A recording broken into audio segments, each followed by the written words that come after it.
Le rompieron el corazón al partir a su esposo en dos. Ellos esperaban que una viuda indefensa se arrodillara, pero en lugar de eso, ella les enseñó el verdadero significado del terror absoluto. Esta es la mujer que masacró a un imperio entero. El año es 945. En algún lugar del bosque de Derebliania, en lo que hoy es Ucrania, acaban de asesinar a un príncipe. Su nombre era Igor. Y su esposa acaba de enterarse. No lloró. No gritó. No escapó. Se sentó en silencio y empezó a planear. Lo que hizo después es tan brutal, tan calculado, tan absolutamente frío, que los historiadores todavía debaten si admirarla o temerla. Su nombre era Olga.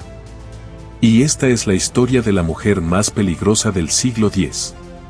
La que destruyó un imperio entero. 4 veces. Con una paciencia que no era humana. Y lo más increíble de todo, la Iglesia Ortodoxa la hizo santa. Esto es 100% real. Y es mejor que cualquier serie de Netflix. Para entender a Olga, primero necesitas entender que era el Rus de Kiev. No era Rusia. No era Ucrania. Era algo mucho más salvaje, un estado naciente, construido por guerreros vikingos escandinavos que habían bajado por los ríos del este y se habían quedado a gobernar. Igor era el príncipe del Rus. Olga era su esposa. Y todo iba bien hasta que Igor cometió el error más costoso de su vida, intentó cobrar tributo 2 veces al mismo clan. Los drevlianos no eran gentiles con los errores. Atraparon a Igor, lo ataron a 2 árboles doblados hacia el suelo, y lo partieron en 2. Así, sin más. Olga tenía quizás 30 años. Tenía un hijo pequeño, Sviatoslav, y acababa de quedar sola frente a un estado lleno de señores de la guerra que esperaban verla caer. Spoiler, no cayó. Los drevlianos, convencidos de que Olga sería fácil de manipular, enviaron 20 embajadores en un barco. El mensaje era claro: cásate con nuestro príncipe mal, y olvidemos lo de Igor. Olga los recibió con una sonrisa. Les dijo que estaba honrada.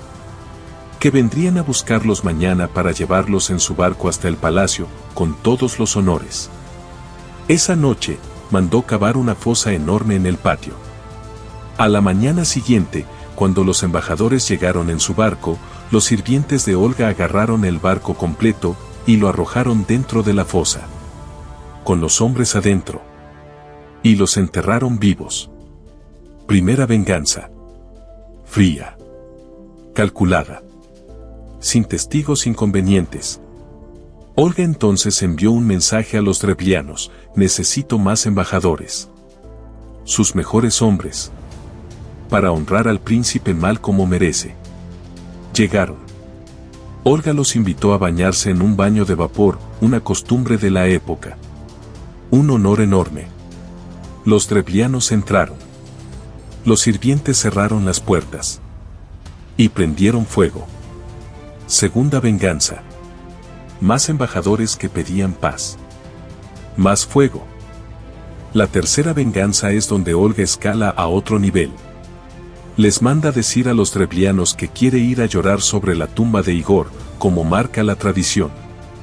Los drevlianos acceden. Es un gesto de paz. Olga llega, llora sobre la tumba, y luego anuncia que habrá un gran banquete funerario en honor a Igor, en señal de reconciliación. Con mucho hidromiel. Los drevlianos bebieron. Olga sirvió más. Bebieron más. Y cuando estaban completamente incapacitados, los hombres de Olga sacaron las espadas. 5.000 drevlianos muertos esa noche. Puede que más. 5.000 personas en una sola noche. Planeado con meses de anticipación. Sin perder a un solo hombre propio. ¿Te parece demasiado? Espera. Porque todavía falta la cuarta. Con el ejército del Rus, Olga marcha sobre la capital drevliana, la Sitia. El cerco dura un año entero. La ciudad no cae. Entonces Olga manda un mensaje a los defensores: están cansados, ella también. Quiere hacer las paces, solo pide un tributo simbólico, 3 palomas y 3 gorriones por cada casa. Los drevlianos no podían creer su suerte, enviaron las aves de inmediato. Esa noche, los hombres de Olga ataron a cada pájaro un trozo de tela empapado en azufre encendido y lo soltaron. Los pájaros volaron de regreso a sus nidos que estaban dentro de la ciudad, debajo de los techos, dentro de los establos. La ciudad entera ardió en horas. No quedó piedra sobre piedra. Los supervivientes fueron esclavizados o ejecutados. 4 venganzas, 4 años de paciencia absoluta, un clan completo borrado del mapa y Olga no había terminado todavía.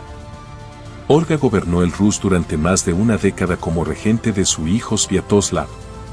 Y aquí es donde la historia se pone todavía más interesante. Reorganizó el sistema de impuestos del Estado, estableció puntos de comercio fijos, construyó una burocracia funcional. Fue, en práctica, la primera administradora moderna de Europa Oriental. Y luego hizo algo que nadie esperaba, viajó a Constantinopla y se convirtió al cristianismo. En persona, ante el emperador Constantino VII, que quedó tan impresionado que intentó casarse con ella. Olga lo rechazó con una respuesta legendaria, le recordó que acaba de bautizarla, lo que técnicamente la hacía su ahijada, y que eso haría que el matrimonio fuera indecente. El emperador, atrapado en su propia trampa, solo pudo decir que era muy hábil. Olga murió en el año 969 y fue canonizada como Santa Olga, igual a los apóstoles, la primera santa del Rus de Kiev. ¿Qué hace que Olga sea tan fascinante 1000 años después? No es solo la brutalidad, es la inteligencia, es la paciencia. Mientras todos esperaban que colapsara, ella calculó cada movimiento con una frialdad que sus enemigos nunca entendieron hasta que fue demasiado tarde. Vivía en un mundo donde las mujeres no gobernaban. Donde la debilidad se castigaba con la muerte y respondió a la pérdida más devastadora posible con la mente más afilada de su era. La historia la enterró bajo siglos de silencio, pero estuvo ahí, real, implacable. Santa y monstruo al mismo tiempo. ¿Qué piensas tú? ¿Justicia o monstruosidad? Cuéntanos en los comentarios. Y si quieres más historias que nadie te contó, suscríbete. Hay muchas más de donde vino esta.